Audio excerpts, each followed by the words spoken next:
Hello welcome to my channel. ఈరోజు నేను రవ్వతో గీ బాల్స్ చేశాను. ఎంత టేస్టీగా ఉంటాయి, హెల్దీ అండ్ టేస్ట్ని స్నాక్స్ ఇవి. ఈవినింగ్ పిల్లలకి స్నాక్స్గా చేసి పెడితే చాలా ఇష్టంగా తింటారు, హెల్దీగా కూడా ఉంటాయి.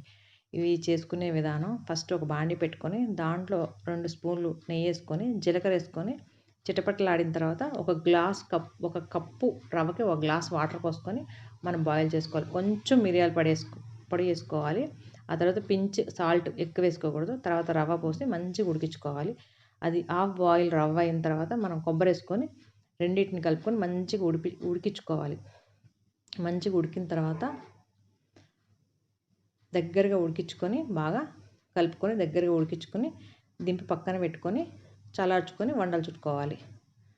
అలా వండలు చుట్టుకొని ఇవి తినడానికి చాలా టేస్ట్గా ఉంటాయి, సాఫ్ట్గా ఉంటాయి. ఇది నెయ్యితో చేయటం వల్ల మంచిగా తిన్న కొద్దీ తినబుద్ధి అవుద్ది. చాలా బాగుంటాయి గీ బాల్స్. ఇలా రెడీ చేసుకున్నట్లే స్టీమ్ పెట్టుకొని ఉడికిచ్చేసుకోవాలి.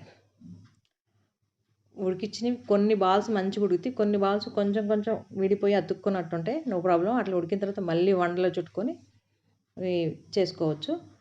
మళ్ళీ 2 స్పూన్స్ నెయ్యి వేసుకొని దాంట్లో జీలకర్ర, ఆవాలు, కరివేపాకు వేసుకొని ఇంగు వేసుకొని చిటపటలాడిన తర్వాత ఈ బాల్స్ వేసి మనం గరిటతో తిప్పకూడదు, చేత్తో ఇలా తిప్పాలి.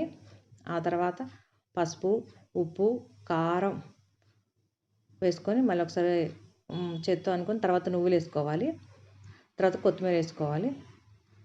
ఆ తర్వాత తీసి సర్వ్ చేసుకోవటమే. టమాటా సాస్తో సర్వ్ చేసుకుంటే ఎంతో టేస్ట్గా ఉండే ఈ గీ బాల్స్.